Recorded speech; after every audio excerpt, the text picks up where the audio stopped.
Hi friends, कैसे हैं आप सब। मैं हूं नीलम और टी टाइम ब्लॉग विद नीलम में आप सबका स्वागत है। जब से स्कूल कॉलेज छूटा है ना, तब से तो संडे मंडे का कुछ पता ही नहीं चलता है। हर रोज़ एक ही जैसा काम होता है ना, इसलिए शायद नहीं पता चलता है। याद आते हैं वो स्कूल वाले दिन, खास करके कॉलेज से भी ज़्यादा स्कूल वाले दिन इसलिए याद आते हैं क्योंकि स्कूल टाइम में होता था यूनिफॉर्म, आज भी होता है स्कूल टाइम में यूनिफॉर्म। बट संडे वाले दिन मिलता था हम लोगों को इतना टाइम के, मतलब जूते मोजे साफ़ करना होता था, अपने पूरे यूनिफॉर्म साफ़ करते थे और सबके छत पे यूनिफॉर्म देखने को मिलता था। तो संडे का पता चलता था, लगता था कि हाँ आज संडे है। ऐसा लगता है कि वो ज़माना कुछ और था और ये ज़माना कुछ और है। तो फ्रेंड्स, अभी मैं तैयार हो रही हूँ मार्केट जाने के लिए, कुछ बेसिक सा सामान लाना है, साग सब्जी। वापस आके मिलते हैं।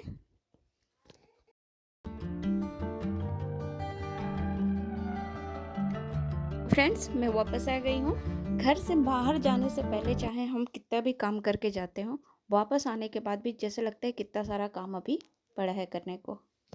और आदत कुछ ऐसी होती है हम लोगों की कि जब तक सारे काम समेट ना लो तब तक सुकून से बैठ के चाय पीना भी अच्छा नहीं लगता है। तो फ्रेंड्स देखिए, मैं बहुत ढेर सारी सब्जियां, मतलब गलती से ये सारी सब्जियां आ गई हैं।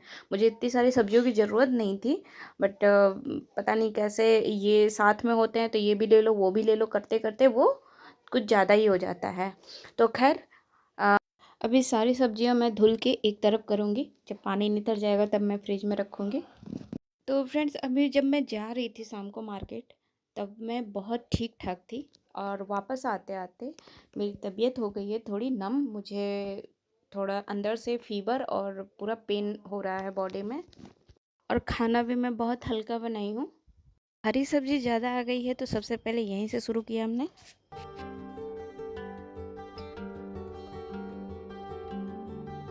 तो फ्रेंड्स, अभी मॉर्निंग हो गई है और मुझे दवा खाने से थोड़ा आराम मिला है। ये सब कुछ ऐसे बाहर ही रह गया था, तो अब मेरा टाइम आ गया है सब कुछ समेटने का।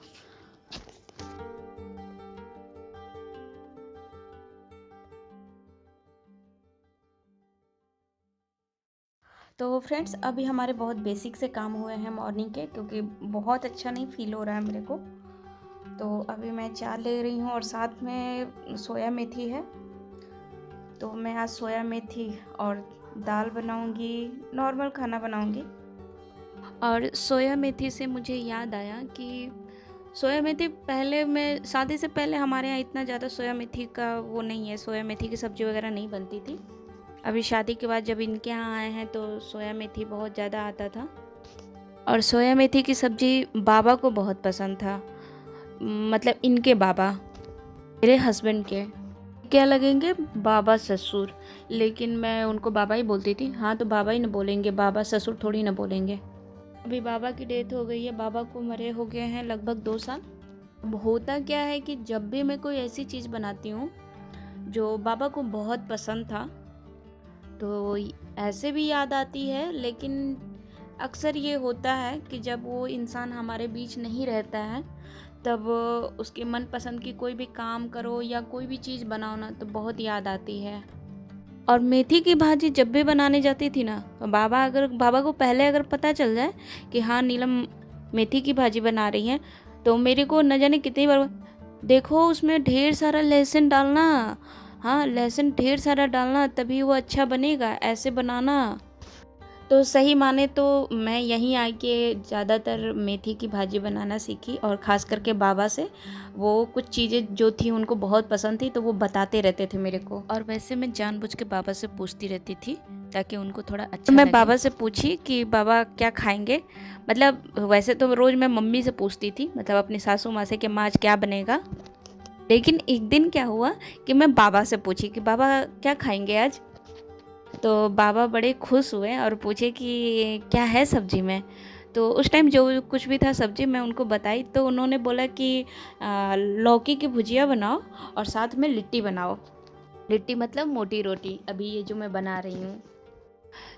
उस दिन मतलब बाबा की एज तो 90-90 के समथिंग था, और उन्होंने उस एज में 4 लिट्टी सब्जी चटनी गुड़ सब कुछ खाया। और उस दिन मुझे बहुत अच्छा लगा था कि चलो आज बाबा के मनपसंद का खाना मैं दी हूँ उनको।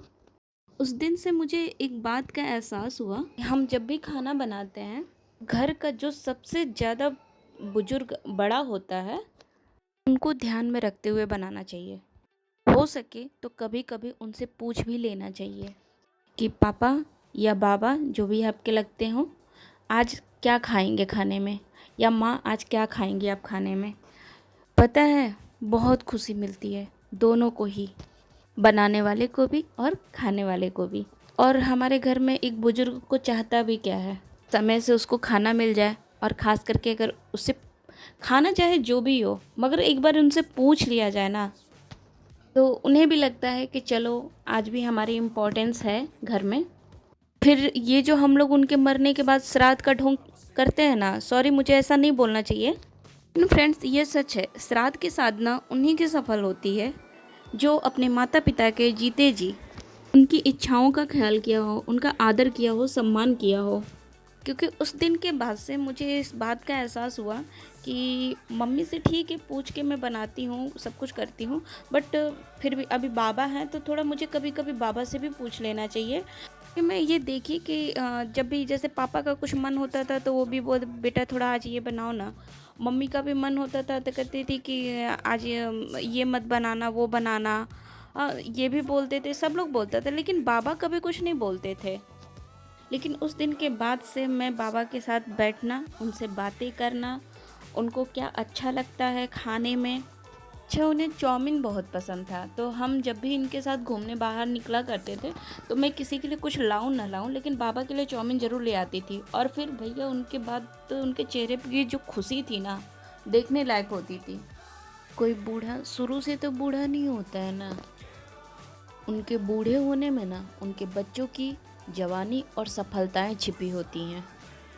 कभी हम उनके परिवार का हिस्सा हुआ करते थे, लेकिन अगर हम लोगों से कोई पूछ दे कि आपकी फैमिली में कौन कौन है, हमारे मुंह से तो यही निकलता है मेरी बीवी और मेरे बच्चे, मेरे हस्बैंड और मेरे बच्चे। आजकल तो लोग स्टेटस में भी लिखने लगे ना, क्या लिखते हैं वो कि माई लाइफ इज़ वाइफ, या फिर लिखते हैं आई लव माई फैमिली। तो खैर ये अच्छी बात है, कोई बुरी बात नहीं है, लेकिन ये अच्छी बात नहीं है कि माँ बाप हैं लेकिन बूढ़े हो गए हैं तो हमें उनका कोई ख्याल नहीं है। कभी उनके साथ बैठ के दो चार बातें भी नहीं करते हैं, ना कभी उनकी पसंद नापसंद पूछते हैं। और जब मर जाते हैं तो हम हर साल श्राद्ध करते हैं, और श्राद्ध के नाम पर न जाने कितने सारे व्यंजन बनते हैं। और वो व्यंजन पता नहीं वो खाते हैं कि नहीं खाते हैं, लेकिन जो बनाते हैं वो तो ज़रूर खाते हैं। उनके मरने के बाद पछताना ना पड़े, इसलिए कोशिश करें कि उनके जीते जी कभी कभी उनसे पूछ लिया करिए कि पिताजी आज खाने में क्या खाएंगे, या माँ आज क्या खाओगे, आज वही बनेगा। और उससे भी बड़ी इम्पोर्टेंट बात है कि खाना तो चलो ठीक है, आगे पीछे करो, कम ज़्यादा करो, कोई दिक्कत नहीं है। अपने बूढ़ी माँ, अपने बूढ़े पिता को समय ज़रूर दें, बातें ज़रूर करें उनके साथ बैठ के। उनको बेकार न समझें आप, वो बेकार नहीं हैं। हाँ, ये बात आप लोग सही कह रहे हैं कि बूढ़े लोगों की बातें न समझ में आती हैं न अच्छी लगती हैं, लेकिन ये न भूलिए कभी आपकी भी बातें आपके माता पिता को समझ में नहीं आती थी, फिर भी वो समझने की कोशिश करते थे। तो खैर उपदेश बहुत लंबा हो गया है, उसके लिए सॉरी। और वीडियो भी काफ़ी लंबी हो रही है, तो मैं इसको अभी यहीं विराम देती हूँ। फ्रेंड्स वीडियो को लाइक कर दें अगर आपको अच्छी लगी है, और चाहे ना लगी है सॉरी मजाक करें। अगर वीडियो अच्छी लगी है तो प्लीज़ लाइक करें, सब्सक्राइब करें और फ्रेंड्स के साथ शेयर करना बिल्कुल ना भूलें। तब तक के लिए गुड बाय।